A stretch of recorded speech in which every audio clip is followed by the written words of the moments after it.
میرے آقا وہ عظیم ہستی ہے جن کی میرے آقا وہ عظیم ہستی ہے جن کی آمد سے دنیا کو اصل زندگی ملے، جن کی ذات اقدس اندھیروں میں اجالا، ٹوٹے دلوں کے لیے مرمر اور غم رہا انسانیت کے لیے، سیدھا راستہ بن جیسا سڑا پر رحمت ہے، ایسی رحمت جو صرف مسلمانوں تک محدود نہیں بلکہ پوری انسانیت کے لیے ہے۔ جب دنیا ذوالجہالت اور نفرت میں ڈوبی ہوئی تھی، تب آپ نے محبت، عدل، صبر اور اخلاق کا ایسا چناب روشن کیا جس کی روشنی آج بھی دلوں کو منور کر رہی ہے۔ خدا ہر بات اور خاموشی بھی ہمارے لیے سبق ہے۔ یا رسول اللہ، آپ کی سیرت پاک کا ہر پہلو انسان کو رب سے جوڑ دیتا ہے۔ اور نے ہمیں سکھایا کہ طاقت معاف کرنے میں ہے، بڑائی عاجزی میں، اور کامیابی اللہ پر کامل یقین میں ہے۔ آپ یتیموں کے سر پر شفقت کا ہاتھ رکھتے، غریبوں کے ساتھ بیٹھتے، دشمنوں کو بھی دعاؤں میں یاد رکھتے، اور اپنے ماننے والوں کو صبر و شکر کا پیکر بنا دیتے۔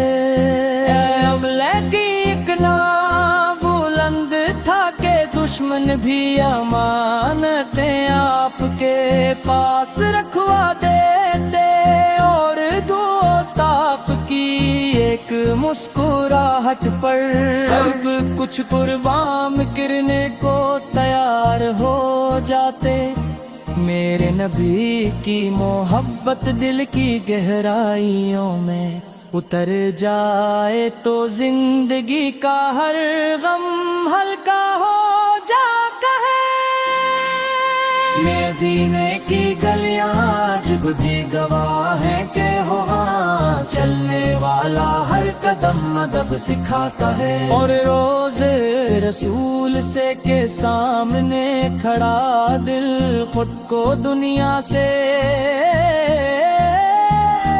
اور آزاد محسوس کرتا ہے۔ کاش ہماری زندگی کا ہر لمحہ آپ کی سنت کے مطابق گزرے، تاکہ ہماری سانسیں بھی عبادت بن جائی۔ یا آقا، ہم کمزور ہیں، خطا کار ہیں، دنیا کی رنگینیوں میں کھو جاتے ہیں، مگر آپ کی رحمت کا دامن کبھی نہیں چھوڑتے۔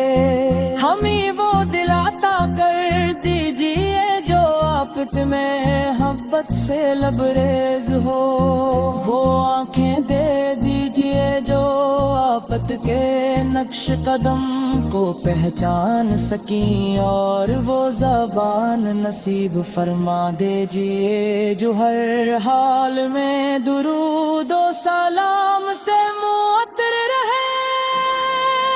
ہم مانگتے کچھ نہیں ہے، بس اتنا چاہیں کہ قیامت کے دن آپ کی شفاعت نصیب ہو جائے۔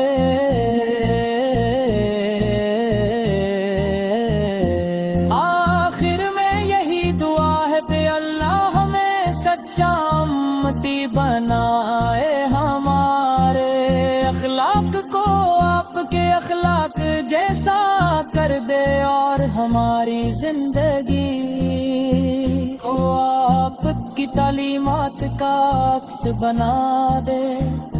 یا رسول اللہ آپ پر کروڑوں سلام، کرور دل کی گہرائیوں سے بے شمار محبت